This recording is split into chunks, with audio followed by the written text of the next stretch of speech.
Hell yeah, meus amigos! Hoje um programa pra homenagear os pais, né, Paulinho? Puta, grande Carlão Pop! Você tá bom, Carlão Pop? Grande Paulinho Nutella!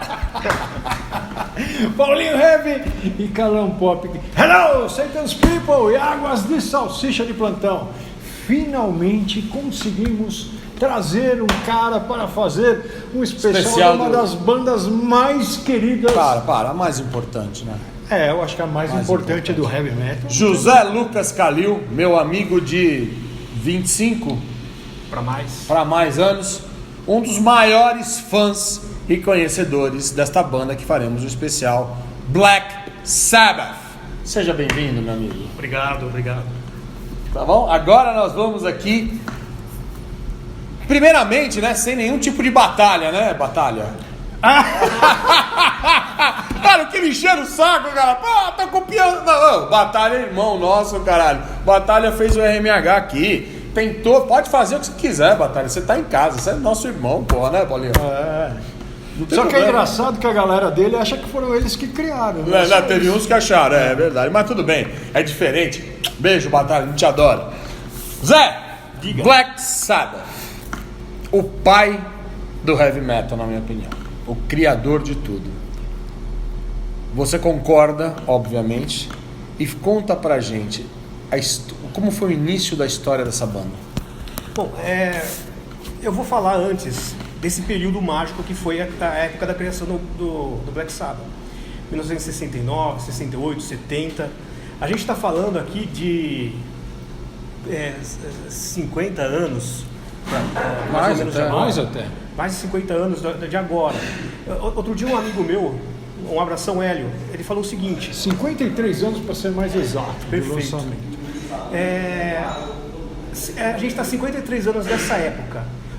Imagina falando dessa música. Imagina se em 1970 eles estavam falando das músicas de 1900 dos anos 10. Ninguém estava. Essas músicas que surgiram tanto nessa época, 68, 69, 70, aí a gente vai falar de Led Zeppelin, Deep Purple, Black Sabbath, até a UFO também que surgiu nessa época, Thin Lizzy, Free também. Então, a música que surgiu nessa época aí é eterna. Black Sabbath é uma dessas bandas aí que vai passar 50, 60, 70, 80 séculos e a gente vai continuar falando dessas bandas aí porque essas músicas que foram feitas por essa banda aqui são eternas. Mas vamos lá. Me diz uma coisa, o Black Sabbath, antes de chamar Black Sabbath, eles chamavam a banda então, mas o som não era igual, né? Não, era calcado no blues. Essa é a diferença, até que eu vou dar um pitaco aqui. O grande lance da música do Sabbath, da criação, da sacada do Black Sabbath, foi exatamente, cara, se diferenciar do resto dos outros sons que estavam imperando naquela época, Carlão, que era o seguinte... o Yes, o Led Zeppelin calcado mais na música, vamos dizer, folk, rock. Fazia o folk, negócio muito lá pro lado da Escócia, daquele som mais denso, mais voltado às origens. O Purple fazendo mais o lado do blues, né? Rock com blues, a miscigenação do rock com blues. Quando de repente abriu uma lacuna nesse mercado, e como eu já disse em versões anteriores, todo mundo falava de paz, de amor, de fraternidade, de florzinha no cabelo, da geração Flower Power de Woodstock. Os caras vieram com uma sacada totalmente diferente, cara, calcado exatamente no dia após dia, no dia difícil dos caras que nasceram como é que fala? No subúrbio das grandes cidades, como Birmingham, os caras trabalhadores, então aquela dificuldade fodida, os caras sacaram aquela lança de falar um pouco da crueldade da guerra do Vietnã. Então eles abriram um filão na cabeça da galera, que música não precisava ser só uma coisa, um ode ao feliz, um ode ao legal, eles tinham que falar crueza do dia a dia, bicho. E abriu uma lacuna no mercado, um filão avassalador. E aí eu queria que ele continuasse um pouquinho, porque daí eu vou dando pitaco em cima das coisas que ele vai falando, a gente vai puxando um pouco mais o assunto para não ficar só centralizado na minha pessoa. Você Beleza? trouxe umas raridades suas aqui. O que seria essa banda?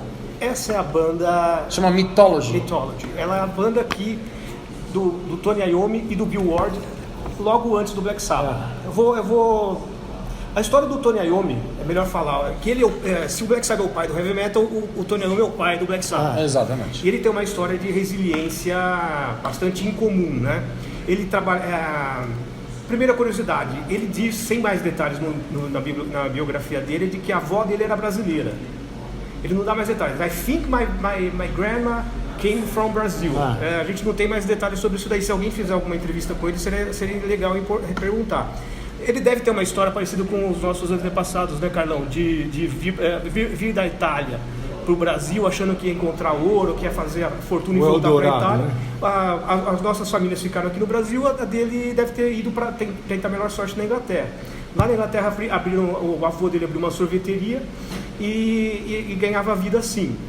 Mas ele tinha que trabalhar numa fábrica. E diz a lenda de que no último dia de trabalho dele... Ele trabalhava com tornearia, né? Com coisa de metal, essas coisas. Exato. E ele foi manusear uma máquina que ele não tinha familiaridade e a guilhotina cortou as pontas dos dedos dele, né? E ele já tocava guitarra? Já tocava guitarra.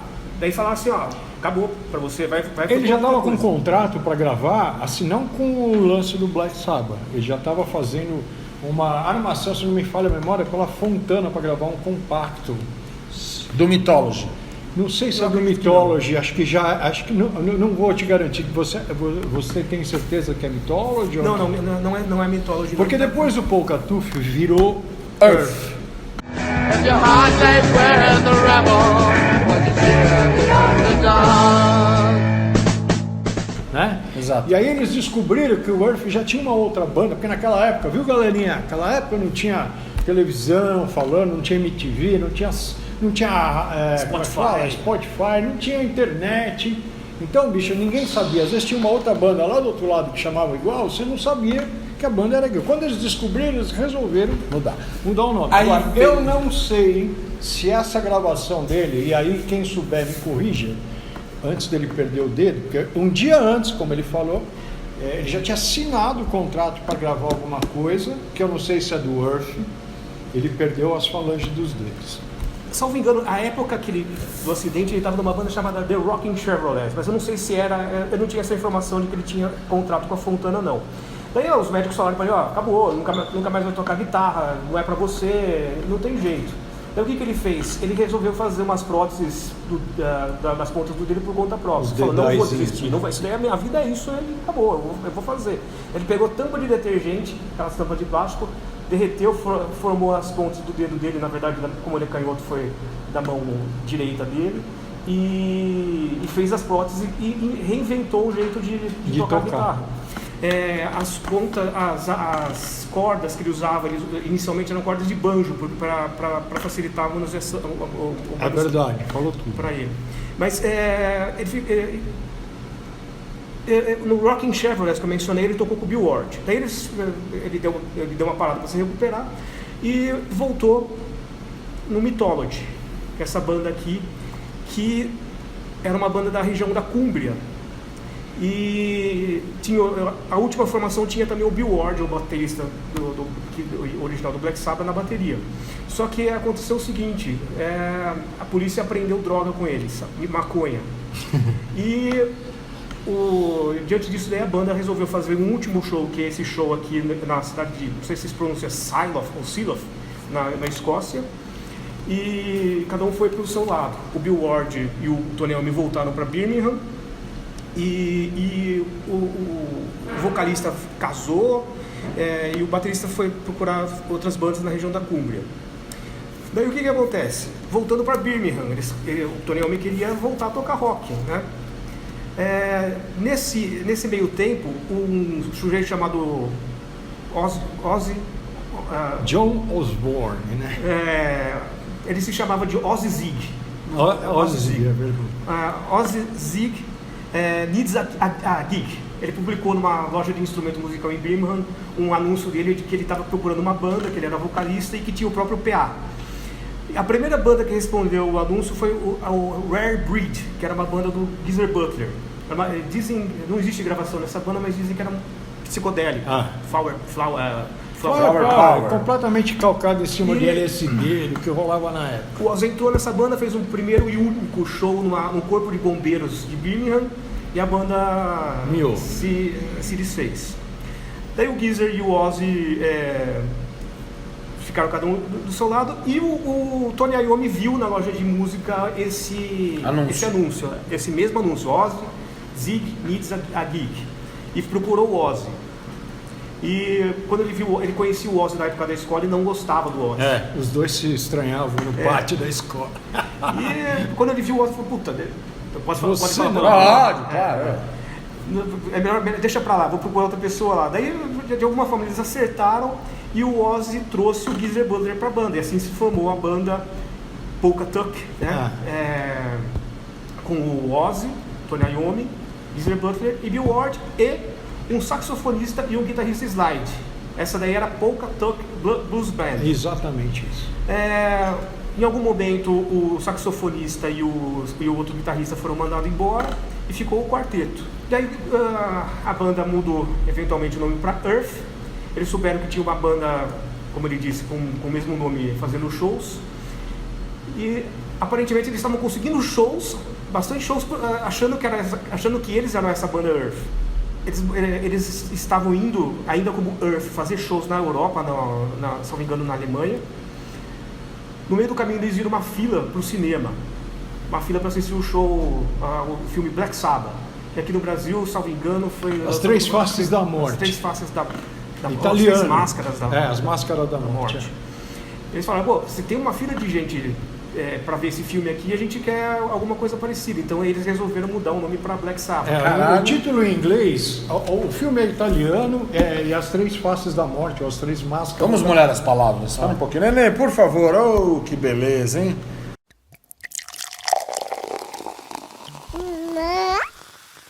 Olha aí, hoje o senhor bem Nutella. Hoje o Rodrigo Caio na área. Tricampeão mundial, isso aí. Rodrigo Caio.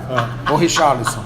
Não, Rodrigo Caio. Rodrigo Caio. Então tá bom. O jogador saúde, Nenê, muito obrigado. Valeu, Malta Nenê. Rock Bar, Rua Itaipu, saúde. Então, As Três Máscaras da Morte, ou As Três Faces da Morte, é um filme italiano. E quando ele foi exportado, em inglês, tanto na Inglaterra como nos Estados Unidos, ele saiu como Black Sabbath. E esse filme causou um certo espanto na época, porque era a época de Bela Lugosi. Quem não conhece, põe aqui quem é o Bela Lugosi, Michel. A época de como é que chama o outro lá? Zé do Caixão? Não, Zé do Caixão estava começando, né? Boris Karloff, Bela Lugosi, que é o Drácula e o Frankenstein, faziam um sucesso absurdo. E eles começaram a se ligar, o Geezer, principalmente, começou a se ligar e falou, esse é o nome da nossa banda. Em geral, todo mundo bateu e falou, puta, pode crer, olha só. O nome, a sugestão do nome foi dado pelo Geezer. Agora não faz muito sentido, mas mais para frente nós vamos falar sobre isso por causa de problemas legais que aconteceram recentemente. E aí os quatro se reúnem em Birmingham, conseguem uma gravadora, né, Zé? Qual que é o nome? Vertigo. E lançam no dia 13 de fevereiro de 1970. Calma, Carlão, calma. Eles se reuniram, mudaram de nome e viveram felizes para sempre. Não, aconteceu uma coisa antes. O quê? O Tony Iommi saiu do Black Sabbath para entrar no Jethro Tull. Eu vou te contar então, deixa eu falar. Quando estava tudo quase pronto, o Ian Anderson do Jethro Tull precisou de um guitarrista. Quem foi chamado? Tony Iommi.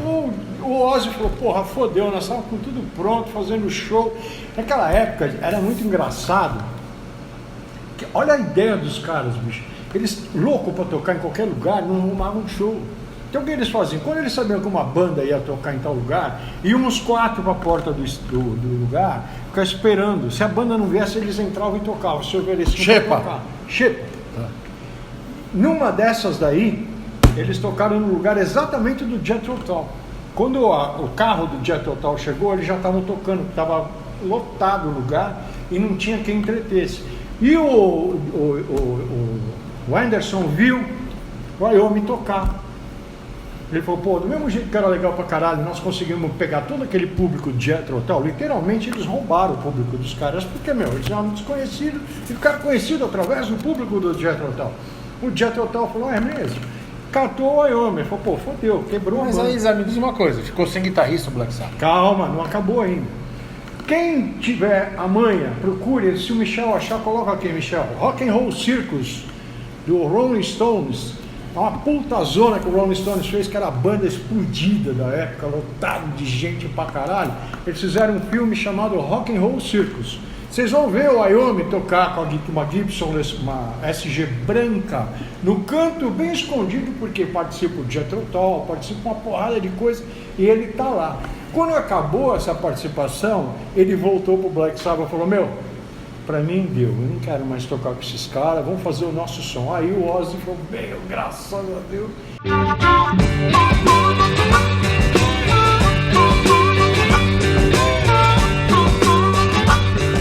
E aí, segue o bar. Só, antes de seguir, eu só queria mostrar isso daqui, que durante décadas você achou que o Ozzy tinha tocado baixo nesse disco aqui, The Magic Lanterns. E realmente tem um sujeito aqui que parece com o Ozzy. Caralho, olha! Mike Osborne. Só que se o Ozzy tocou nesse disco aqui, ele não lembra. O Ozzy não lembra de tocar baixo. Que é bem provável, inclusive. Cara, isso aqui é raro. Eu não sei, eu não paguei The muito Magic Lanterns. É que na verdade não é o Ozzy. Não é o Ozzy, não. Parece com o Mas cara. ó, Michel, tenta achar essa foto aqui, ó. Coloca aí, senão a gente manda. E outra coisa, o Geezer não era baixista, era guitarrista, ok? Ele virou baixista a partir do momento que eles fecharam a lança do Black Sabbath entre os quatro. E daí chegou a gravadora. Daí chegou a gravadora, mas eles não gravaram ainda o disco Black Sabbath, o primeiro disco Black Sabbath. Eles gravaram 3 músicas antes, que não saíram oficialmente. Tinha um VHS nos anos 90 que era o The History Volume 1. Você deve ter vendido bastante. Aquele vermelho e preto. Tinha o volume 1 e o volume 2, não lembro qual cor é qual. Naquele vídeo a gente descobriu que tinham 2 músicas, uma era Song for Jim e a outra era The Rebel, que foram gravadas antes do primeiro disco. Hoje, se vocês procurarem no YouTube, vocês vão achar partes dessas músicas. E também tem uma terceira gravação que chama When I Came Down.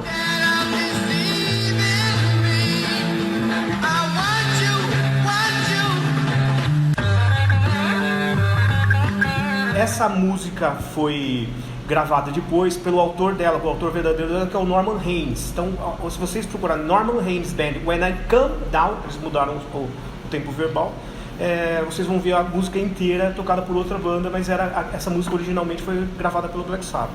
Daí sim, enfim, chegou. Vértigo, chama os caras, assina um contrato. Depois de terem sido recusados por 14 gravadoras. Você imagina esses Sério? caras? 14 gravadores recusaram ele. Cara, eu acho que essa data é o início do heavy metal. 13 de fevereiro de 1970 é lançado o álbum Black Sabbath, com uma capa tenebrosa, onde que ninguém entende o porquê daquilo. Tem um significado aquela capa, Zé? Eu não sei te responder isso daí. Tem? Não, que eu saiba não. Não tem, né? Eu tenho medo Produção daquela... barata. Quando eu era adolescente, eu tinha medo de ouvir o disco no escuro e aquela bruxa aparecer na minha... Caria que fui lá. Eu sei, é o Maple Mills. Exatamente, Fica 1 hora, já falamos disso aí, nem vou mostrar. Watermills é um moinho, né? Eu nem vou mostrar essa foto, já postei 10 vezes aqui. E ela é um lugar que fica 1 hora e 40 de Londres, fica em Reading. Para vocês terem uma ideia como era antigamente, a mente carregava a gente para onde a gente queria que fosse. Analisando hoje friamente, não tem o porquê daquela capa. Tem um seguinte lance. Chegaram para um cara e falaram assim: você tem X para fazer a foto, uma capa de disco, entregue uma foto de uma capa de disco. O que ele economizasse, ele enfiava no bolso. Ele foi no lugar, tirou a foto, botou a menina lá, que hoje já é vozinha, né? Bisavó provavelmente. E, na boa, entregou.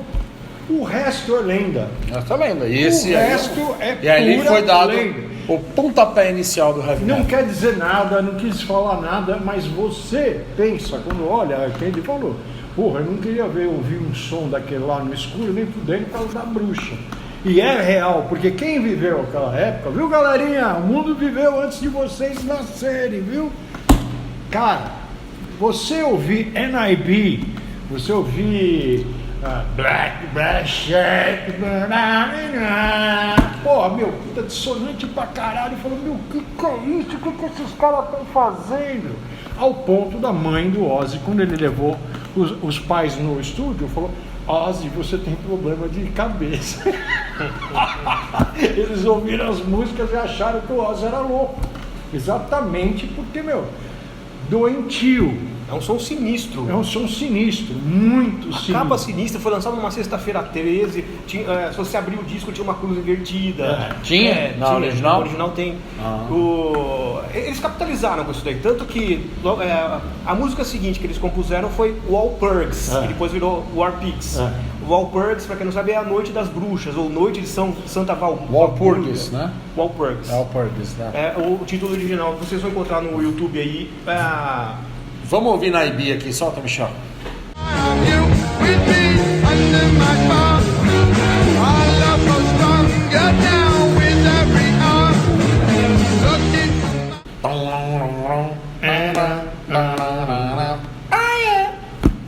Aí continua, Zé, me diz uma coisa. E aí, o Black Sabbath sai em turnê em Londres ainda, naquela região do Reino Unido. Eles fizeram turnê pela Europa toda já. Pela Europa toda no primeiro álbum. Do primeiro álbum. Quando saiu o Paranoid, eles estavam, se não me engano, ou na Holanda ou na França. Paranoid, segundo álbum que também foi lançado, simplesmente 7 meses após o primeiro Para álbum. vocês verem como foi a recepção do primeiro álbum dos caras.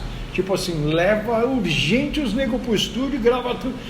Lembra que o tio aqui sempre fala para vocês que antigamente, principalmente artista novo que está em fase de teste. O Kiss aconteceu isso pra caralho. Meu, na boa, ó, tá funcionando, meu, grava mais. Pra eles, tudo, tanto faz como tanto fez, porque eles assinavam por obra.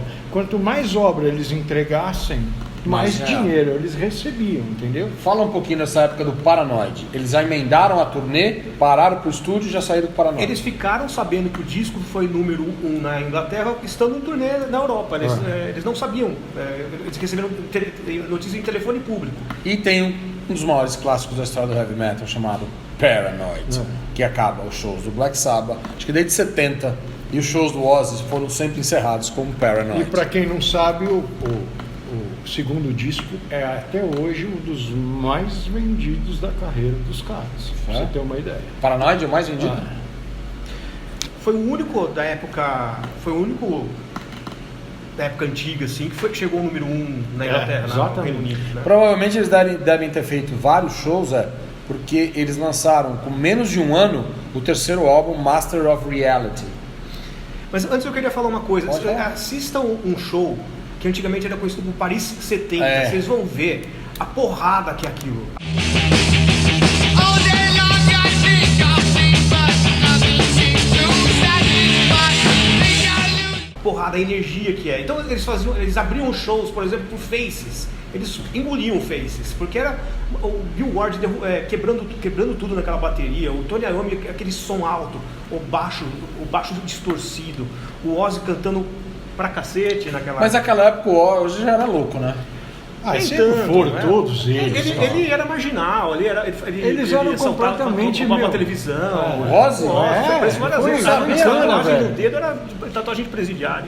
Jura? É verdade, ele era ladrão. Olha que legal. Se ele não tivesse ido para lado da música, provavelmente ele já teria sido morto por, tipo... Então o Ozzy era coisa ruim. O Ozzy era coisa ruim. Assim, não tanto quanto ele ficou depois, mas assim... Mas ele ficou louco, né? Cheirar... E o Master of Reality? O que é esse álbum? É um álbum que ele é muito respeitado, mas não teve tanto sucesso como o Paranoid, né?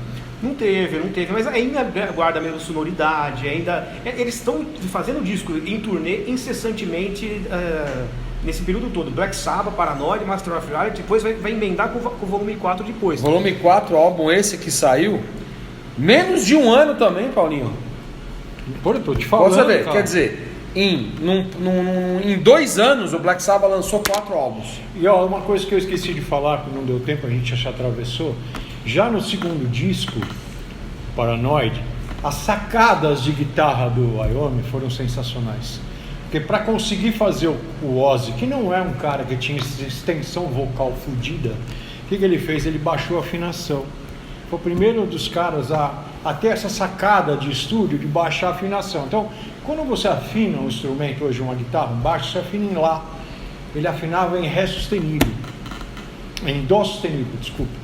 Então, ficava aquele som gordo pra caralho na guitarra, que na época já soava diferente. Hoje todo mundo usa isso. Mas na época quem botou o ovo em pé foi o seu Iommi, sacou? E ele, com isso ele conseguia uma gama de voz agudo do Ozzy. O Ozzy poder cantar sossegado mais para cima e mais para baixo. E a afinação dos instrumentos, meu, aquele negócio carregadão, aquele negócio meio doom, que acabou criando, né, a tendência toda que todo mundo conheceu. Então isso, até o lado musical, pra você ter uma ideia, não só o lado moda, que a gente pode falar, de repente é uma moda hoje cantar uma coisa diferente que todo mundo está cantando. Ok, primeiro disco. O segundo disco, todo mundo começou a se render a eles como virtuosos que eram, na época. Não que o Bill Ward é o melhor batera do mundo, mas, bicho, você pegar o Iommi solando, ele não é um primor, mas é um cara, que ele criou uma sonoridade na guitarra e com isso criou uma sonoridade de baixo do Geezer avassaladoras, cara. Os caras começaram a todo mundo olhar e falar, nossa, olha como tá suando essa porra, sacou? Então eles começaram a ganhar respeito não só pelo público, mas pelo lado musical de uma forma geral. E aí segue o enterro com o Master of Reality. Master of Reality, tem uma música rara que foi lançada na box Super Deluxe, chama We Evil Woman. Não é Evil Woman que foi lançada no primeiro disco, é Mulher Besouro, We Evil.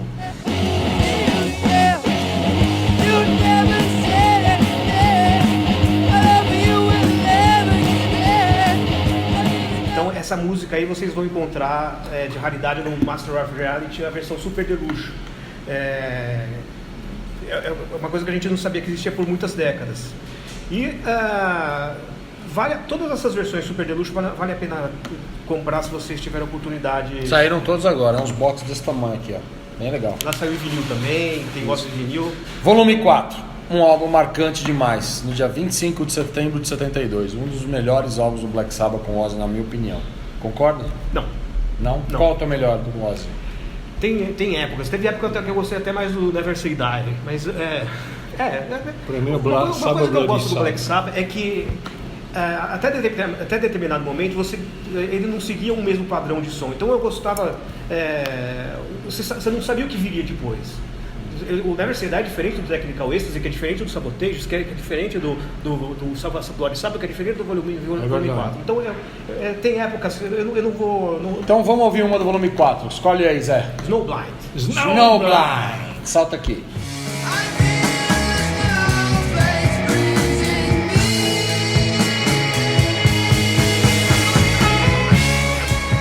Você sabe que é Snowblind, galerinha?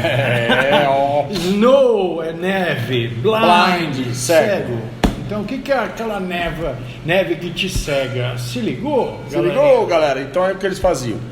Zé, me diz uma coisa. Nesses 4 primeiros álbuns, o Black Sabbath já teve a porta de abertura dos Estados Unidos? Ou ainda não? Sim, eles fizeram turnês nos Estados Unidos. Eles nunca ficaram número 1 nos Estados Unidos, mas eles faziam turnê desde a época do Paranoid, com certeza eles faziam turnê nos Estados Unidos. Naquela época não tinha a reserva de mercado como veio a ser depois dos anos 74, Escambau 4, que os caras começaram a estreitar. Então tudo que vinha da Inglaterra entrava nos Estados Unidos. Inclusive o Black Sabbath... Pra você ter uma ideia como era, viu, galerinha? Jimi Hendrix é americano, viu? Ele se fez na Inglaterra, ele foi pra lá, explodiu lá, pra poder voltar pra casa. Porque se ele não conseguisse ir lá, ele não conseguia fazer nada. O Black Sabbath participou do California Jam. Sim. Que ano? 74? 73. 74. Vê se você acha alguma imagem aqui, Michel, do California Jam do Sabá no YouTube, bota aqui.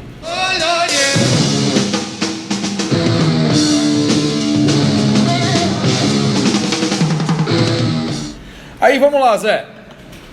se vocês viram agora um pouquinho do California Jazz, vocês vão perceber uma coisa bem peculiar dos palcos do Black Sabbath dos anos 70. O Ozzy não ficava no meio do palco. O frontman não ficava no meio do palco. Pra quem Como? tá, Ele ficava do lado direito. Quem tá assistindo do lado direito. O Tony Quem ficava? Iommi Tony na Iommi, frente. Geezer Butler e Ozzy? Não, era Geezer Butler, Tony Iommi no meio e o Ozzy na direita. Ele era o dono da banda. Ele ficava no meio. Ele ficava no meio, cara. Isso daí aconteceu até 78. Curiosidade, né? Você perguntou dos Estados Unidos, mas por outro lado, o Japão. A primeira vez que eles foram pro Japão foi com o Dio, em 80. Então, Sério? Então Ele eles não tinha essa abertura toda, né? E esse álbum que pra você é o melhor? Pra mim é um clássico também, Saba Bloody Saba. Nossa, sensacional, cara. Foi lançado em 73, quer dizer, o Black Sabbath em 3 anos de carreira já tinha 5 álbuns, cara, era uma coisa E absurda. nessa época aí demorou um pouquinho mais porque o Tony Iommi estava com bloqueio criativo. Bloqueio criativo. Bloqueio criativo, ele alegou isso daí. Mas ele sofreu no ano anterior, depois de um show no Hollywood Bowl, um desmaio, logo que acabou o show, a banda resolveu dar um tempo, porque tava Era junk? O bloqueio criativo Todos. deles nada mais, nada menos Eu do não sei que dizer, eu não sei muito dizer, sexo, todo- drogas. Todos álcool. junk? Pra caralho. Tanto eu é que eles acredito. tiveram que se internar. Meu, na boa. Tony Iommi também? Todos eles, cara, eles, tomava heroína nos canos direto. Cara, era- esse riff é fantástico. É um beabá, mas solta esse riff da Saba Bloody Saba.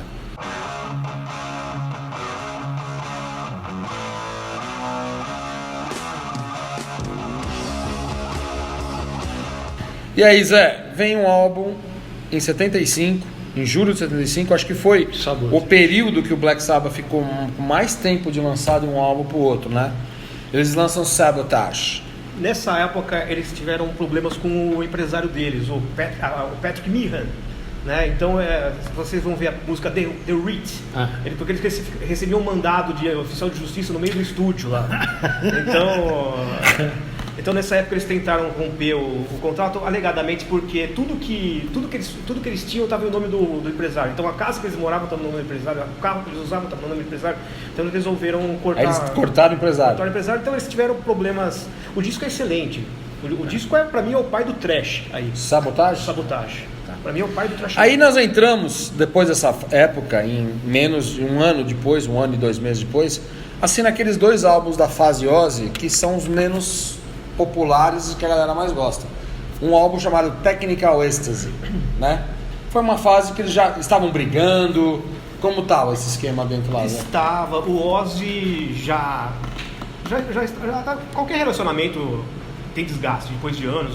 O pessoal viaja junto, dorme junto, grava junto. Fica louco junto. Naquela época não era que nem é hoje, que é um avião para cada um. Hoje em dia uma banda grande não viaja todo mundo junto no mesmo avião, porque se cair um avião, a companhia de seguro vai pro ralo. Naquela época era todo mundo mesmo junto, dormindo junto, comendo junto, trepando junto, fazendo tudo junto, velho. E, na boa, se drogando junto, que é pior ainda. Você imaginou? Eu acho você fraquíssimo o o dia inteiro- Technical Ecstasy. Você imaginou o dia inteiro você se drogar e, sabe, um faz uma coisa, outro não toma banho, outro arrota, outro faz o seu. Bicho, chega uma hora que você olha pro cara, você quer matar ele. E dos mais disléxicos de todos eles era o Ozzy. Era o que menos fazia, o que mais dava problema, é o que mais rolava.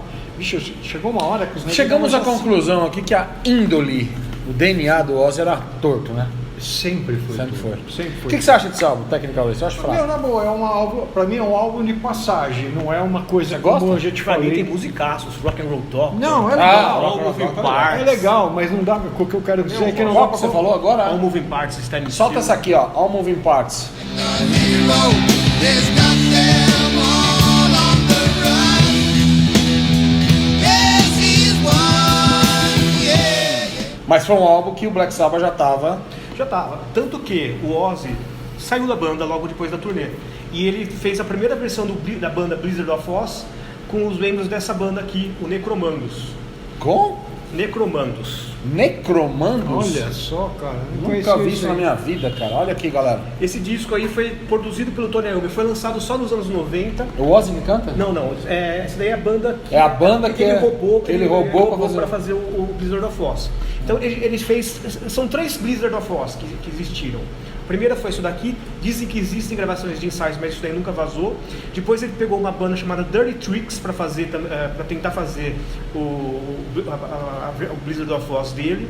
também não deu certo, ele resolveu voltar pro Black Sabbath e gravar o... Espera um pouquinho, então o Ozzy saiu na turnê do Technical Ecstasy para depois. tentar carreira solo. Exatamente. Ele não teve sucesso e Carreira solo, voltou. entre aspas, porque na verdade a banda dele tinha a intenção de chamar Blizzard of Oz. A banda ia chamar Blizzard Assim of Oz. como a banda que ele formou logo depois que de fato ele saiu do Black Sabbath ia chamar Blizzard of Oz, Blizzard não um of álbum. Oz. Não um álbum, Não tá. um álbum. Não sabia disso. Então ele saiu da turnê, depois ele viu que essa situação que ele tentou não deu certo, ele voltou pra banda pra gravar o Universidade. Porque nenhuma dos caras que eles iam tentar rolar, pense, tava assim, tipo, muito problema com o empresário, muita coisa assinada, o Ozzy já tinha saído e os caras acharam melhor, puta, quer saber de uma coisa? É melhor a gente trazer o craque, o chato, mala de volta e tentar mais uma vez do que encarar tudo aquilo que está amarrado no papel. Eles Sacou? chegaram a chamar um vocalista chamado Dave Walker É, exatamente. para essa fase entre Technical Ecstasy e o Never Say Die. E o Dave Walker chegou a trabalhar nas músicas que viraram Never Say Die depois. Mas não gravou. Não está público. Não saiu nada. Mas não ele rolou nada. chegou a se apresentar com o Black Sabbath cantando Junior Eyes, uma versão diferente da que saiu no disco Never Say Die, na BBC Midlands, que é da BBC da Isso região. passou na televisão com outro vocal? Então, a gente não tem um vídeo disso daí, mas a gente tem um áudio. Então eu não sei se é a BBC Rádio ou se é a BBC Tá, TV. provavelmente deve ser o rádio. Então, Mas aí sai Never Say Die com o Ozzy. Que chamaram de novo, tipo, vamos chamar o cara de novo, para porque- ter menos problema com Ruim com ele, pior sem ele. exatamente. E aí, após o Never Say Die, Ozzy Osbourne resolve sair definitivamente do Black Sabbath e ali se constituía... E você sabe que, desculpa te interromper, só para não perder o gancho antes de você Tá. mandar. Eles foram para os Estados Unidos fazer show lá. Never Say Die. A gravadora era o Warner, já nessa época nos Estados Unidos. E, olha, nós vamos produzir vocês aqui, vamos fazer a divulgação de vocês aqui, mas a gente queria colocar uma banda para abrir o show de vocês. Pode? Lógico. Nada mais, nada menos que Van Halen subindo as paredes, com o pau batendo na garganta. Moíam, a cada apresentação eles moíam Black. Meu, a ponta dos caras, quando terminavam o show, bicho, a plateia queria ir embora. O Black Sabbath entrava, os negros jogavam merda nos caras, traz os caras de volta, traz os caras de volta. Meu, foi um suplício para eles fazerem a turnê com o Van Halen abrindo. Mesmo, meu, a culpa do Van Halen. Eles não são mais o Black Sabbath de 1970, eles são o Black Sabbath de exatamente. 78, já Já com problemas chapado, internos. o nego louco pra caralho. Vocês Ozzy têm- esquecendo música. O Ozzy esquecendo o hotel que tava, eles tiveram que adiar o show de Nashville em 78, porque o Ozzy errou o hotel, ninguém achava o Ozzy. Ofereceram pro David Lee Roth cantar, o David Lee falou, eu não sei cantar. David Lee Roth cantando Black Sabbath? Chamaram Olha o cada David Lee Roth. história, velho. O David Lee Roth, não sei cantar, não adianta. Não acharam o Ozzy, adiaram o show, teve tumulto, depois descobriu que o Ozzy errou o hotel, tava num outro hotel. Loucão. Loucão. Loucão. E aí o Ozzy, já nos Estados Unidos, acabou saindo do Black Sabbath. E dali surgiria, acho que na sua e na minha opinião, a maior carreira solo da história do rock. Que o ex-membro do Black Sabbath criou uma situação onde, em determinados momentos, ele foi maior do que o Black Sabbath. Concordam? Ah, pra caralho. Sim, a carreira do Ozzy, principalmente, Não que eu goste mais, mas... Não, mas assim, no mercadologicamente com falando. certeza. principalmente porque ela foi calcada basicamente nos Estados Unidos. Ela já Exatamente, nasceu o que eu ali. falei, Ela ficou lá. nasceu ali, a filha do Arden, que era o empresário do Black Sabbath, é nada mais nada menos do que Que a Sharon Osbourne. Entendeu? Aí vocês vejam aquele clipe que o Ozzy fez, que a Sharon vai buscar ele no hotel, aquelas coisas todas. Isso é história. Não vamos falar da carreira do Ozzy. Depois de 1 ano e meio, Tony Iommi, Geezer Butler e Bill Ward recrutam um cara que era do Rainbow. O Sabe? Naniquinho. Simplesmente Ronnie James Dio. Na verdade, Carlão, diz a lenda, diz alguns livros, diz alguns roads de que o Ozzy chegou a trabalhar nas músicas do Heaven and Hell. Então, Children of the Sea, no livro do Martin Popoff é dito que ele chegou a cantar versões embrionárias da Diane, Children of the Sea, Heaven and Hell e Lady Evil. E dizem as más línguas que o Dio já estava meio apalavrado com o Black Sabbath antes mesmo de eles expulsarem o Ozzy da banda. Quem mandou o Ozzy embora foi o Bill Ward. né, quem teve a tarefa de comunicar o Ozzy de que ele estava fora da banda. E agora quem mandou o Bill Ward embora foi a Sharon, a mulher do Ozzy. Olha como é o mundo, galera. Hã? Exatamente. Puta que pariu. Mas aí o Dio lança, na minha opinião, a maior obra Eu também acho. da história do Black Sabbath, chamada Heaven and Hell. Um dos maiores discos da história, né? Pode dizer? Pra mim é o marco 1 do top, né? Na hora que... E você? Pra que mim, você ele acha? cresceu. O do Black Sabbath é o meu favorito. Meu também, o seu também? Eu acho que sim. Desculpa, o Ozzy tem um trabalho maravilhoso, mas não dá pra... Esse álbum, Heaven and Hell, é uma das maiores obras-primas da história do heavy metal. Você falou várias músicas, solta uma aqui, ó. Lady Evil. Mystical woman, Lady Evil, evil in my mind. She's queen of the night. Não tem uma música ruim. Não tem uma música Reza a ruim. lenda, não vou te falar que não vou teimar isso, tá? Eu também, a gente está falando aqui de fontes diferentes. Que Lady Evil foi uma música que o Blackmore não quis colocar no Rainbow. Se tiver A música como- do Dio só? Não é. Tanto que diz a lenda aqui de que o Lady Evil foi uma das músicas que o Ozzy chegou a trabalhar. Ah, então, eu não posso Então, falar, eu não vou Aí, teimar. a gente vai ter que trabalhar sobre lendas, não tem o que falar. Né? O Geezer Butler nessa época chegou também a sair da banda. Então entrou mesmo? o Craig Gruber, que era verdade. baixista original do Rainbow, na banda e sustentava, né, que ele morreu, o Craig Gruber, que ele ficou 9 meses no Black Sabbath, que ele chegou a trabalhar. E vocês vão ver várias curiosidades que esse cara vai trazer de um monte de gente que chegou a ser membro do Black Sabbath num dia, foi dormir, acordou no outro dia, não era mais. Exatamente. Entendeu? Tem vários. Tem vários. Então. E assim, pra vocês terem uma ideia, o Dio chegou a tocar baixo, cantar e tocar baixo no Black Sabbath nessa época do Heaven and Hell, porque o Geezer Butler tinha ido embora, tava só o Bill Ward e o Tony Iommi, e ele. Aí depois o Geezer voltou. O Dio, que no começo da carreira dele tocou baixo, e existe uma música no YouTube que vocês vão achar, chama Slapback, que é o Dio cantando e o Dio também tocando Tocando baixo. baixo. Com o Black Sabbath? Com o Black Sabbath. Solta aqui, Michel. Quero ouvir essa música, não conheço. Slapback.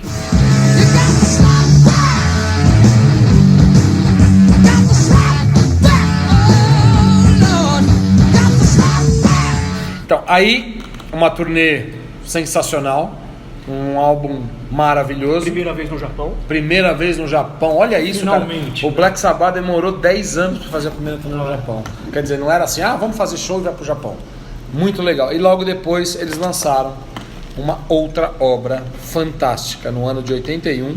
Posso te interromper de você avançar para aí? Pode, claro. Craig Gruber, depois de sair do Black Sabbath, ele lançou essa banda aqui chamada Bible Black, que teve alguns vocalistas curiosos. Lou Marulo, quem que é Lou Marulo? Lou Marulo? Lou Marulo. Não conheço, fala aí. Eric Adams, Eric Adams do Manowar? do Manowar. Eu não sabia. E quem que é Joey Bellardini? Belladonna. Joey Belladonna. Joey Belladonna on Tracks. E Jeff Fenhout, que depois a gente vai falar adiante, todos eles foram vocalistas dessa banda Bible Black. Deixa eu ver, Zé. Eu Que não tenho isso legal, aqui. cara. Cara, isso aqui é muito raro, cara. Da Pride and Joy. Isso aí foi relançado relativamente recente. Olha isso, galera. Vou arrumar isso aqui, tá? Muito legal. Não sabia, Zé. O Eric Adams canta aí? Eric Adams Ele chama Lou Marulo? Lou Marulo. Ele tinha É tinha nome bandas- artístico. Ele tinha bandas nos anos 70 já. Cara, eu não acreditei. Ele tem mais de 70 anos, o Eric Adams. Um dos maiores vocalistas da história do heavy metal, na minha opinião. Você pensa que todo mundo tem esses nomes bonitos porque tem nome bonito? Não, eles não conhecem o nosso querido Arturo. Como é que é?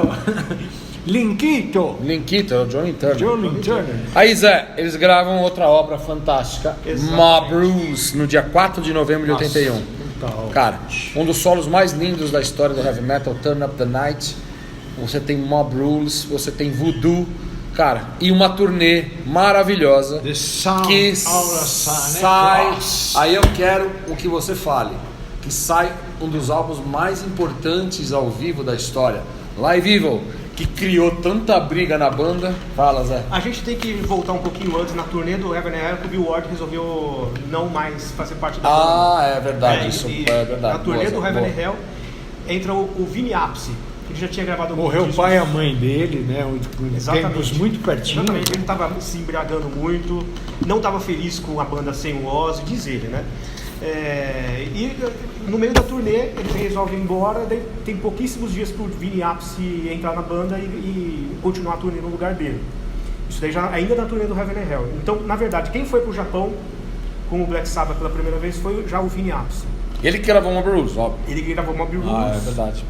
Na capa tem uma famosa inscrição escondida Kill Ozzy, na capa do Mob Rules. É verdade. Se vocês procurarem no canto inferior direito, vocês vão encontrar nisso daí. E o Dio já não gostou muito de compor esse disco Mob Rules, porque o Heaven and Hell, que ele adorou gravar, ele compôs ele e o Tony Iommi, basicamente. Né? Lembra que na época ele era o Craig Gruber que estava nas sessões de ensaios. O Dio não gostou de trabalhar com o Geezer Butler. Que Não. também era um cara que mais escrevia. A maioria das letras do Black Sabbath, tudo dele, né? Então, Sério que o Dio não se dá o Geezer Butler? ele não gostou de compor esse disco com o Geezer Butler. Aí depois cheguei na hora que eu falei do Live Evil. Mas o Live Evil deu rolo. Deu rolo. Tem aquele provérbio chinês lá. Existe para cada fato tem 3 versões. A minha, a sua e a verdade. Realmente o que aconteceu. Então, na época eles diziam que à noite ia o Tony Iommi lá e o Geezer Butler acertavam uma mixagem de um jeito, de manhã chegava o Dio e o Vinnie Appice, botavam o vocal e a bateria no alto. Depois quando eles fizeram a Eu base, tive esse problema no golpe de Estado. Era uma merda sem tamanho, bicho. Aliás, nas primeiras bandas tem várias. Quiet Heart é a mesma coisa. O Quiet Heart tem uma história sensacional que eu escutei do finado Frank Banali, que no Condition Critical, o produtor chegou um dia no estúdio, foi ouvir as músicas, não gostou do baixo, tirou o baixo do Rudizardo de uma música e mandou um outro cara gravar. Aí eles foram fazer a audição do álbum Condition Critical numa festa na casa do Kevin Brown. E tava todo mundo ouvindo discos, todo mundo, família, todo mundo ouvindo, pau. Aí o Rudizardo conversando, de repente o Rudizardo tava lá, começou uma música e fez assim. Não fui eu que toquei isso aí. Nossa. Aí o produtor chegou e falou assim, não, sabe o que foi? Esse cara ficou melhor, eu troquei. O Rudizardo falou, tô fora da banda. Por isso que ele não veio pro Brasil. Que louco. Essa é a história. Então, mas tem versão também que foi problema de dinheiro entre eles. Mas é uma obra que ficou legal, Live Evil. Traduz-se uma coisa. Eu não gostei de trabalhar com ele. Leia assim. O cara também assinou um contrato com o Sabá, seja ele qual for, de ter tantas músicas. Ele, de novo, quando você entra numa banda, quando você vira pessoa jurídica, acabou o lado musical. Não tem conversa. Então o contrato do Geezer falava que ele tinha que ter tantas músicas dentro do disco. O contrato do Dio é a mesma coisa. Então, você lembra que você falou que o Iommi alegou problemas de criatividade e não foi fazer? Então, num disco, ou o cara tá muito louco, ou ele não ia ganhar bosta nenhuma para compor, ele ficou quieto. Então compôs quem? O Iommi e o Dio. No outro disco que o negócio já floresceu, voltou bacana, peraí, eu tenho que ter tantas faixas, eu tenho que ter aí tantas começou coisas. a confusão. Aí começou a confusão, por quê? Porque o Dio queria manter os privilégios que ele tinha tido. Eu fiz lá e agora você quer fazer aqui? Ô lindão, mas eu fiz lá no começo de carreira, quando você não era merda nenhuma. Mas e aí sempre começa. foi assim. Aí começam as tretas.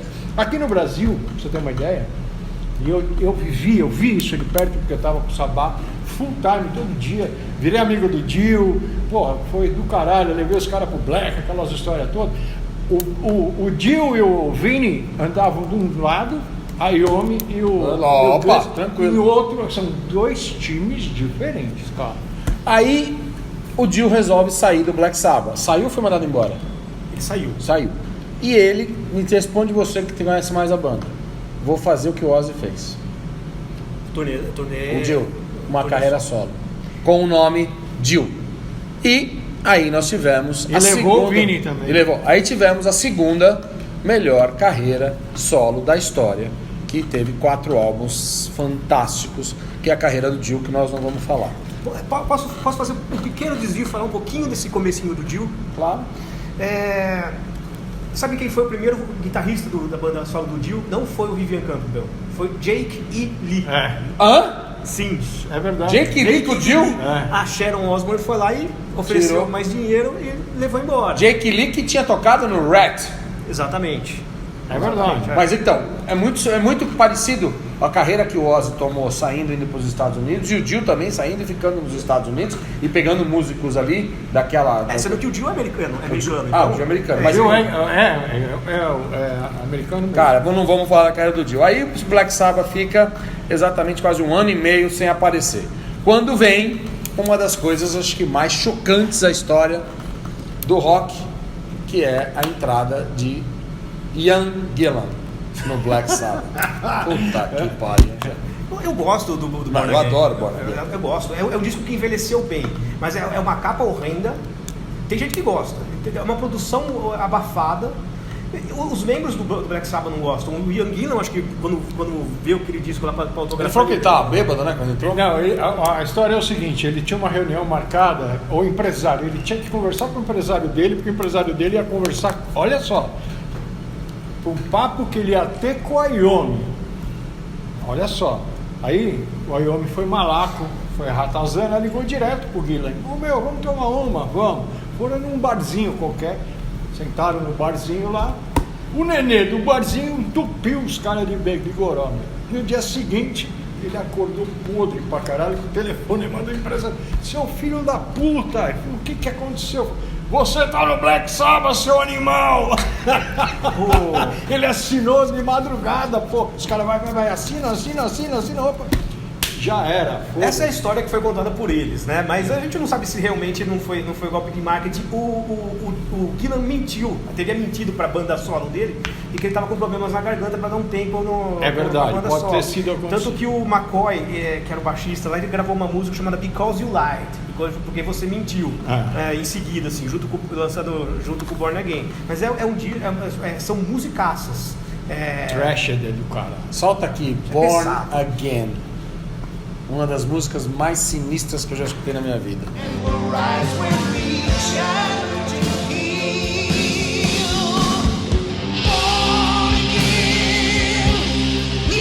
E aí teve vários shows com o Dio, Bill Ward sai, e a turnê é feita pelo Bev Bevan, né? Bev Bevan. O Bev Bevan, na verdade, fez toda a turnê do Born Again. Born Again, toda a turnê. Toda a turnê. Toda, tá O Bill bom. Ward só Que era do Electric Light voltou a Orchestra. beber, então... Saiu fora. Zero, the hero. Hero, já pusemos essa música aqui. Agora, depois de um longo tempo, Gillan sai do Black Sabbath e volta para o Deep Purple. E aí o Black Sabbath some. Até um dia que aparece uma foto do Tony Iommi no álbum.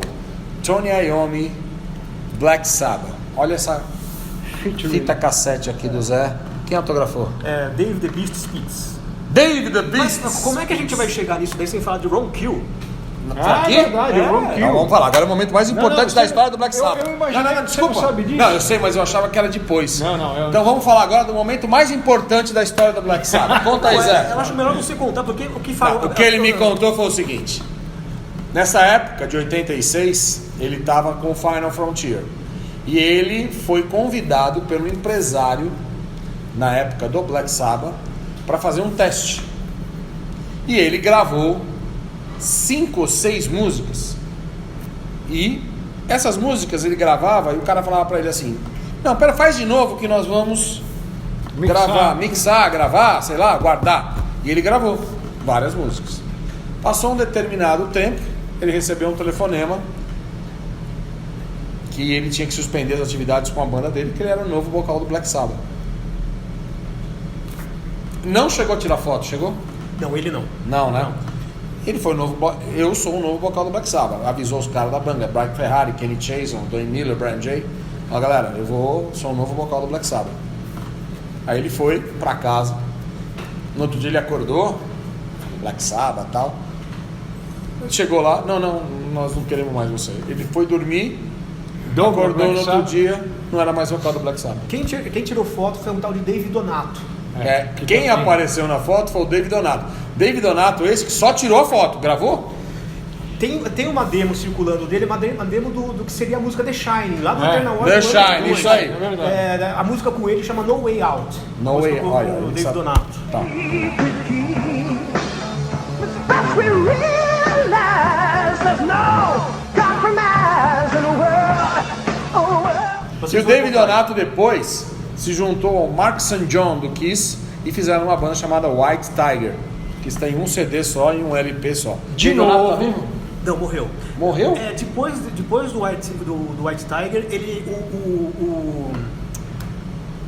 o Peter Criss entrou na banda, eles gravaram algumas demos chamadas Sim. The Keep. The Kid, exatamente. Era Peter Criss, David Donato e Mark St. John, mas não saiu disco disso daí. Deixa eu só falar uma coisa. De novo, a preocupação do inglês, Iommi, querendo entrar no mercado americano, como foi o Ozzy, como foi o Dio, com um músico conceituado, famosíssimo, roubando tudo. Pô, você imagina, entra o Ron Kill no Black Sabbath, o que ia acontecer com aquele público do Ron Kill, do Kill? Exatamente. Fala pra mim, o que E ia aí acontecer? atrás do Black Sabbath. E mais o público do Black Sabbath, O né? Ron Kill tinha a banda, tinha lançado o disco do Steeler, que era tipo o Dream Team da época, né? Assim, era o Yngwie Malmsteen, era a banda do futuro. Aham. É o que não Yngwie deu certo, Malmsteen- foi só um disco O Yngwie só, né? Malmsteen foi embora. Mas aí, não é só o lado de musical. Na hora que começou o empresário olhar contrato, pô, meu, o que esse cara tá pedindo vai custar caro pra caralho. Não vou querer. Por isso que entrou o Donato. Por isso que de uma noite pra outra os caras... Aí o Donato acabou não ficando também. Também não. Aí lançaram um disco que muitos pensavam que era um disco solo do Tony Iommi. Era A ideia pra ser solo. Era pra ser. Era pra ser solo. Era pra Com ser. quem? Glenn Hughes. Glenn Hughes. The Gralha of Rock. Nossa, para. O cara, meu, é um disco assim. The Voice of Rock. Meu, o cara é demais. O disco é maravilhoso, O som é sensacional. uma puta gravação, Mas tudo alto o pra Black caralho. Sabbath deixou de soar o Black Sabbath. Concorda? Deixou, e assim, Eu ele não e acho, o 13 são os meus discos que eu menos gosto. Menos gosto. Que eu menos gosto. Eu Mas gosto tem pra músicas caralho. fantásticas lá e vou falar In uma for the daqui. Kill é In for the sensacional. Kill e outra chamada Danger Zone. Solta aqui, Michel.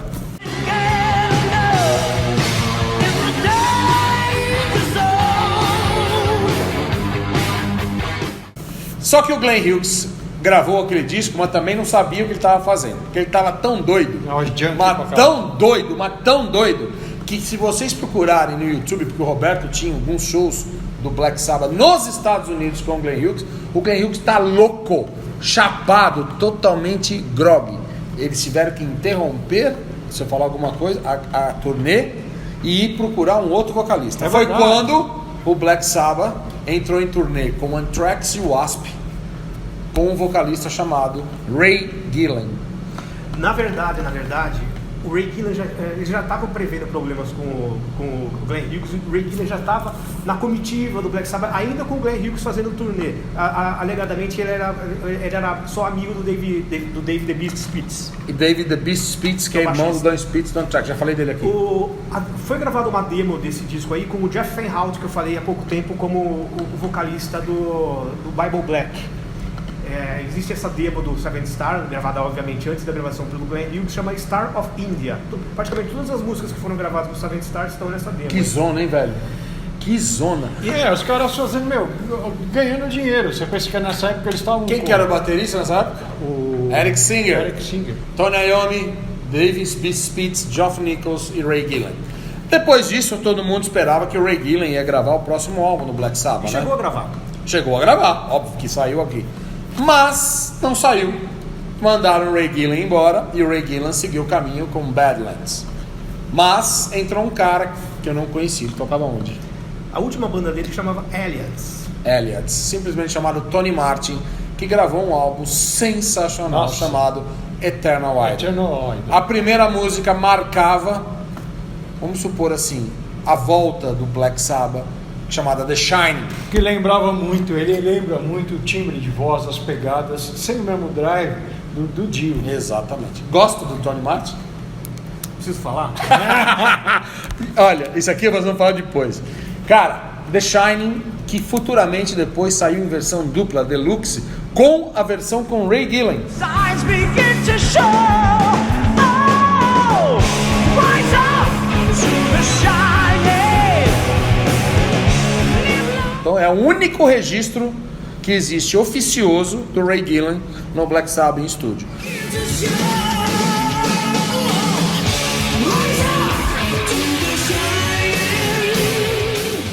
E o Tony Martin se fixou na banda. Tony Iommi falou: a banda hoje é minha, vai tocar quem eu quero, montou. Quem tocava no Eternal Idol? Tava o O David The Beast Spitz começou e terminou com o Bob Daisley. Por Bob quê? Daisley, Por é. quê? o Ray Gillen não sabia compor. Não sabia compor. Não sabia compor. Daí Então, chamava- Quem tava na bateria do Eternal? Não era mais Eric Singer. Eric Singer mas tocou. o Beth Bevan Deve terminou. vir. Depois disso, o Eternal Idol. Posso falar do Eternal E a Idol? outra coisa, Cozy Powell era para fazer parte desse disco e não quis saber. Ah, mas aí vai chegar no O momento. Cozy Powell parece que foi a primeira vez que ele foi convidado foi daquela vez que o Vini Appice entrou, em 1980. E ele não quis. Não pegar- quis, não então, quis porque ele não. É. Depois a gente vai falar isso dele. Não bate bem com o Dio, não batia bem com o Dio. É, né? verdade. O que tem no Eternal Idol? O Eternal Idol, a turnê que saiu. O primeiro show do Tony Martin foi no estádio do Panathinaikos na Grécia. Se vocês vão achar a gravação aí no YouTube, ele erra bastante nesse show. A banda nesse show era Beth Bevan na bateria, David B. Smith no baixo, Iommi e o Tony Martin. Depois eles fizeram alguns shows na África do Sul. Beth Bevan se recusou aí por conta da história do apartheid. Entrou o Joe Burt, o Terry Chimes, aliás. Terry Chimes, que era o baterista do The Clash. Em seguida saiu o David B. Spitz, entrou o Joe Burt, que era baixista de uma banda muito boa de AOR, que quem não conhece vale a pena conhecer, chama Virginia Woolf. Virginia Woolf, que era do filho do Jason Bourne. Do Jason Bourne. Sensacional. Exatamente. Maravilhoso. Jason Bourne. Aí depois disso, dessa turnê toda, Tony Iommi fala: agora a banda é minha, vai ser do meu jeito. E eu quero fazer um Black Sabbath. E lança pra mim o segundo melhor álbum da história do Black Sabbath. Headless Cross. Concorda, Zé?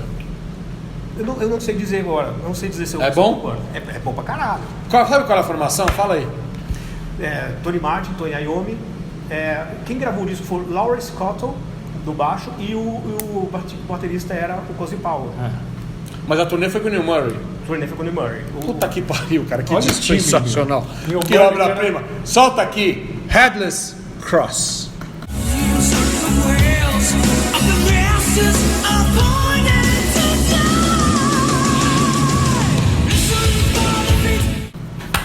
É isso aí.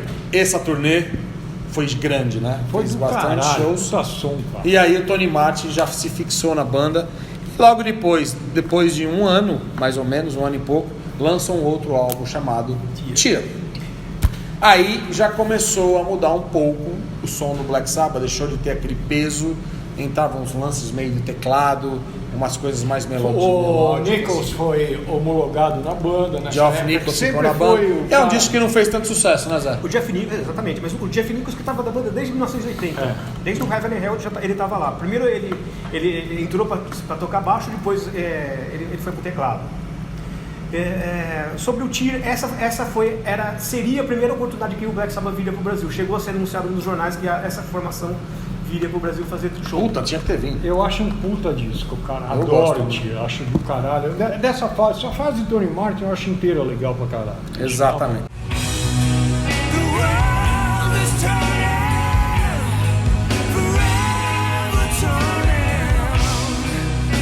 Aí parou.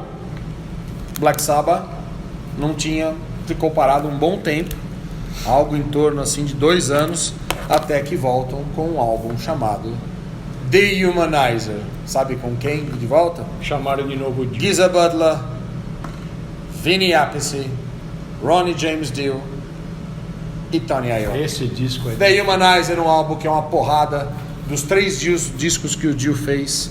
Os 3 são maravilhosos, todos acima da média. E aí sim, Black Sabbath vem ao Brasil. E você estava no Olímpia? Não tava. Não tava? Uma das noites mais maravilhosas da minha vida. Eu fui em todos os shows. Eu fui nos 3 no Olímpia e fui no Ibirapuera. como guest deles. O primeiro Ah, que legal. show do Olímpia foi um dos melhores shows que eu assisti na minha vida. A primeira música do show, Neon Nights, você já pode sair, comprar um ingresso e voltar.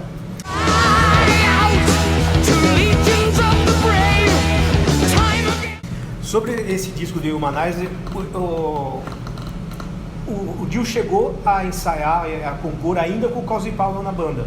Então ainda existem algumas demos, se você vai fuçar aí no YouTube, você vai achar, com a formação ainda com o Geezer Butler, Tony Iommi, Ronnie James Dio e Cozy Powell. Daí tem aquela velha história de que os dois não se davam bem. Mas a história oficial é de que o Cozy Powell caiu do cavalo, se machucou, o cavalo caiu em cima dele, que ele ficou com risco de ficar paralítico e por isso ele não teria ficado na banda. Ele andava de cavalo e morreu de moto. Morreu de moto. Morreu de carro, eu acho. É Foi carro, de não carro. foi? Carro, Foi foi de moto. carro. Foi Mas carro. ele andava de moto. Andava, tinha, adorava, sempre. Me fala uma coisa, Zé, uma curiosidade, fala no pique pra mim. Por que o The Womanizer não teve continuidade? Show de Costa Mesa, na verdade, né? Na verdade,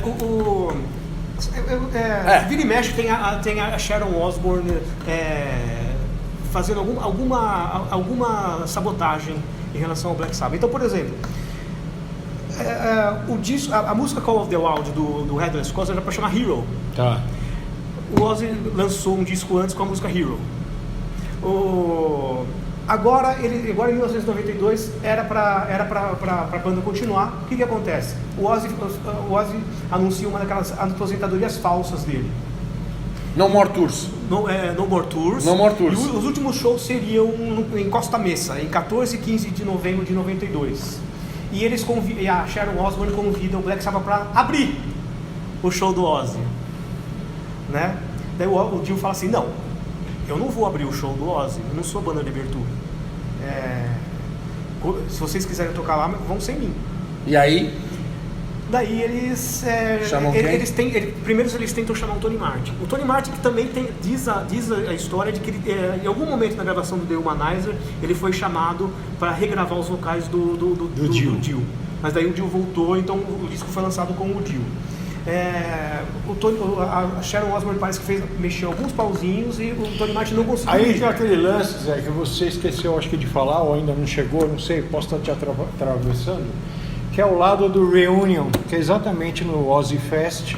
Que Mas é mais pra frente. Mais pra frente. Mais pra frente. Então é isso que eu ia te falar. Então, me fala uma coisa, aí naquele show, o Rob Halford... Rob Halford cantou na banda. Foram 3 vezes que o Rob Halford cantou ao vivo com o Black Sabbath. 2 vezes aqui em 92 nesses shows em Costa Mesa. E que ao final de cada apresentação o Black Sabbath fazia um show com a sua formação original, que tinha o Bill Ward inclusive. Então eram umas 4, 5 músicas com o Tony Iommi, Ozzy, Geezer Butler e o Bill Ward na bateria. Aí depois disso não deu certo, Pepe? Tinha boatos de que o Rob Halford ia continuar com o Black Sabbath, mas isso daí efetivamente a história disse que não. Aí depois Black Sabbath voltou, a situação, tipo, agora vamos fazer de novo um álbum com o que temos e lançam Cross Purposes, que aí já voltou o Tony Martin e foi a turnê que, se eu não me engano, veio pro Brasil, que era Bill Ward, Geezer Butler, Tony Iommi e Tony Martin. Que muita gente, o Black Sabbath abriu pro Slayer aqui em São Paulo, né? Foi Suicidal, Black Sabbath, Slayer e Kiss. Exatamente. E que o show do Black Sabbath ali, você não estava totalmente descaracterizado. Tinham 3 do Black Sabbath lá, mas realmente não soava Black Sabbath. Inclusive porque poucas músicas do Tony Martin foram tocadas, né? Se eu não me engano foi Headless Cross. Só Headless Cross. Quer dizer, nenhuma música tocava. Cross Purposes, que saiu também numa versão ao vivo, Cross Purposes Live. É um álbum ok, legal, mas que não é tão famoso nessa história. E para terminar esse legado do Tony Martin, eles lançam o disco que o Paulinho mais odeia, chamado Forbidden. Nossa, esse disco aí. Você gosta? Eu acho melhor, não é dos piores deles. Eu também não acho ruim, principalmente a música Forbidden. Solta ela aqui, Michel, Forbidden. Wish somebody could tell me what it is that I've done wrong. This is life I'm given. These things ain't for you. Acho muito legal essa música, mas é um disco também que acho que nem teve turnê, né? Teve sim. Eles chegaram a tocar no Japão também de novo. É uma das raras vezes que tocaram Changes. É mesmo? Tocaram Changes no final da turnê. No final da turnê? É Olha uma só. música, Changes, quem não sabe, eles nunca tocaram ao vivo. Mas tocaram com Ozzy, né? Na verdade, Paulinho, eles tocaram lá na época do volume 4, lá na Oceania. Com o Ozzy ainda. E agora, depois de um longo e tenebroso afastamento, e agora eu vou falar bem rápido assim, o Zé confirma pra mim, o nome Black Sabbath não é mais do Tony Iommi. Ele estava endividado, ferrado, inclusive existia um boato que ele estava com pedido de prisão. Ele foi preso. Coisa, ou foi preso? Eu não sei. Foi preso. Foi preso. E um dia chegou a Sharon Osbourne toda boazinha e falou: eu te tiro você da prisão, eu pago a fiança, só que em troca você me dá um nome, Black Sabbath. E o Tony Iommi, apertado, mandou lembrança. chegou para ela e deu o nome Black Sabbath para ela. Foi quando surgiu a Reunion. Reunion tá aqui, ó. Olha esse box do Zé. Sensacional. Era para ser chamado Sons of the Black Box. Por algum motivo eles mantiveram. Essa minha versão tem a Black Box, mas o nome que foi lançado. O que eu quis dizer aquela hora que eu falei do Reunion lá, você falou, a Sharon sempre interferia. É que a Sharon sempre abanava a cauda pro Iommi com essa possibilidade de se fazer alguma coisa. Cara, quando se fala em Black Sabbath e Ozzy nos Estados Unidos, o Ozzy é assim, ó. Essa é a real.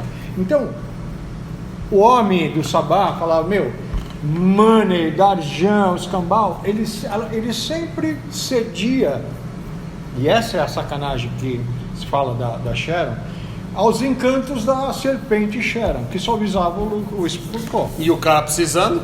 Aí você imagina, porra, você vai botar o Dio pra abrir show do Ozzy? Realmente o cara tem...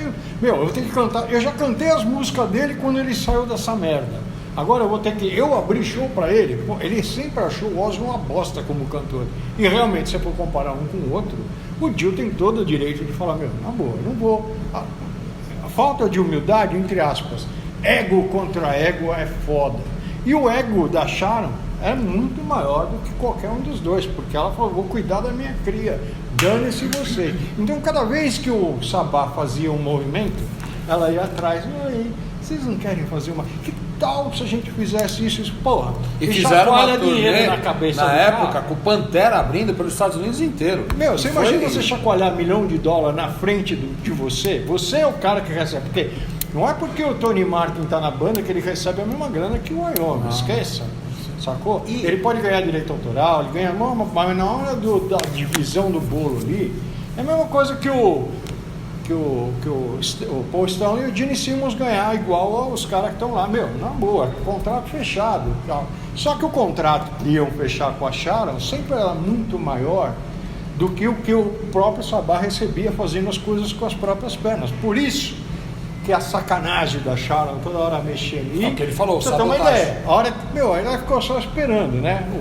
Você tá com um canhão parado, quando o navio passar, ele pode ir embora. Mas uma hora ele vai ter que passar na sua frente de novo, você aperta. Ela apertou o botão, tipo, eu pago a sua dívida, mas eu quero o nome pra mim. E aconteceu outra coisa para deixar o Dio enfurecido, porque mesmo que o Vini Appice não tenha tocado aqui, a partir desse show aqui, ele foi chamado como baterista reserva. Então ele estava no meio da turnê do Angry Machines com o Dio, a Sharon liga para ele e fala assim, olha, você vai ganhar 10 vezes mais do que você ganha com o Dio, Pra ser você reserva. vai tocar, se você tocar, vai tocar em estádio e não em boteco, pequeno boteco que o Dio tá tocando lá. O teatro. E aí, você topa? Daí o Vini Appice chegou no Dio e falou, não tem condições, eu vou. O Dio, obviamente, ficou enfurecido e nunca mais chamou o Vini Appice pra tocar com ele. E era brother, E era os dois brother. eram brother. E depois de tanto a gente querer, o Black Sabbath resolve gravar um último álbum com todos os membros originais, menos Ward. P. Ward, que foi tirado pela Sharon por deficiência técnica ou falta de condições de fazer uma turnê. Quando eles chamaram para gravar o álbum Tommy Clufitos, certo? Na verdade, foi o Brad Wilkes, né? O baterista Isso, do... mas o Tommy Clufitos foi pra turnê, Foi pra né? turnê, Brad Wilkes E foi lançaram o álbum 13, o último álbum do Black Sabbath em estúdio. Que pra mim, pode falar o que você quiser, tem a melhor música do Black Sabbath da história, chamada Loner. Esse cara é um puta do nossa. Meu, Hã? Fala! Eu não gosto do disco, mas assim, o que eu entendo? Essa música.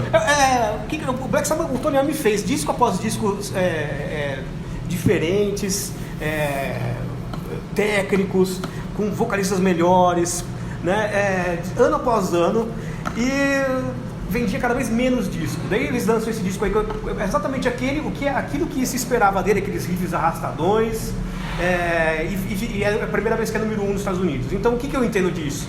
Não tá entendendo porra nenhuma.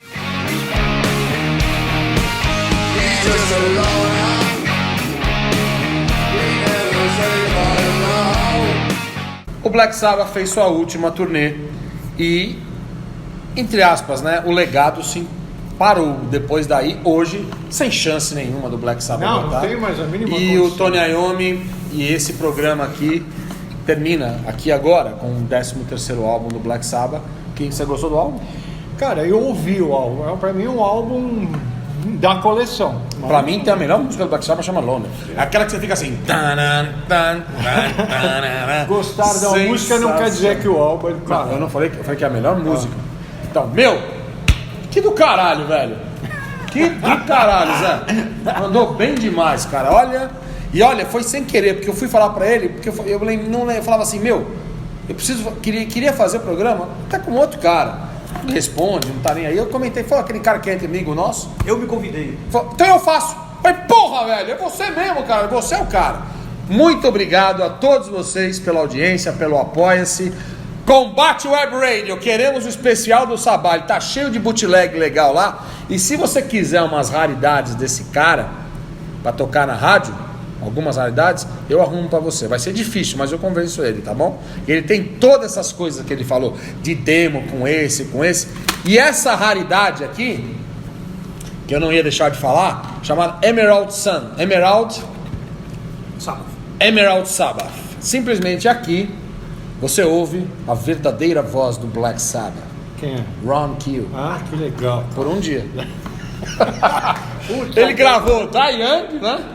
Eu não lembro agora quem cantou quem, mas é curioso. O Dave Walker cantou aqui, Então, Tony Martin cantou música. Olha aqui, eu vou abrir aqui pra vocês e vou falar quem participou. Adam Wakeman, Bev Bevan, É o filho do Rick Wakeman. é, exatamente, Tá. Mike Levin, Neil Murray, Ron Keel, Bobby Rondinelli, Vinny Appice, Dave Walker, vocal, né? Você falou. Sim. Adam Wakeman, tem o Adam Wakeman keyboard, tem o Adam Wakeman, Tony Martin e Rudy Sarzo. Olha só fera, velho. Fera, velho. E a música que o Ron Keel gravou aqui, que é sensacional, é Die Young. Quem quiser, solta o clipe aqui do Ron Keel no cemitério cantando Die Young. Solta aqui, Michel. The way it's still to think you're free. You're free. We're free. So live for today. The real voice of Black Sabbath. Valeu, galera. Muito obrigado pra vocês. Valeu, Zé. Com essa raridade também do Tony Martin, o disco solo dele. Isso aqui é a hora. Tony Martin cantando a hora. Muito obrigado. E fechamos o especial das bandas agora, né? É isso aí. Lacramos banda agora. Nós já falamos das principais. E muito obrigado pela tua presença, velho. Valeu mesmo. Abraço a todos vocês. Valeu. Galerinha, mais uma edição do RMH. Muito obrigado pelo apoio, muito obrigado por vocês participarem, inclusive aí no chat, que é sensacional falar com vocês via chat. Muda muito o nosso procedimento, dá um up na gente quando a gente lê críticas positivas, pessoas que entendem as brincadeiras que a gente faz, que mantêm o espírito roqueiro. A nossa intenção cada dia mais é trazer o passado para vocês sem aquele ranço. Nós somos aqui, nunca fizemos pauta, nós não conversamos antes, a gente não tem nada, a gente aperta o play e sai falando e foda-se. Exatamente. E geralmente tem ficado muito legal. Esse é o espírito do RMH, esse é o espírito que a gente quer trazer para vocês que entendem ainda o real sentido do que é ser roqueiro, do que é Roqueiro rock and que roll. veio de Maceió para assistir o nosso programa. Vem aqui, vem aqui. Chega aí. O cara veio assistir ao nosso Olha programa só. hoje. Vem aqui, senta aqui, ó. Senta aqui do lado. Meu querido amigo Thiago, Olha lá. Cadeirinha aqui. muito obrigado pela presença, viu, velho? Valeu Olha lá. a pena você, ó. A toda a galera de Maceió, um abração. Valeu, Thiagão. Gostou de ver o programa? Bom demais. Que achou? Aprendi um bocado aqui. Bom demais. Só fiquei com raiva de saber que Londres é a melhor música do Sabá.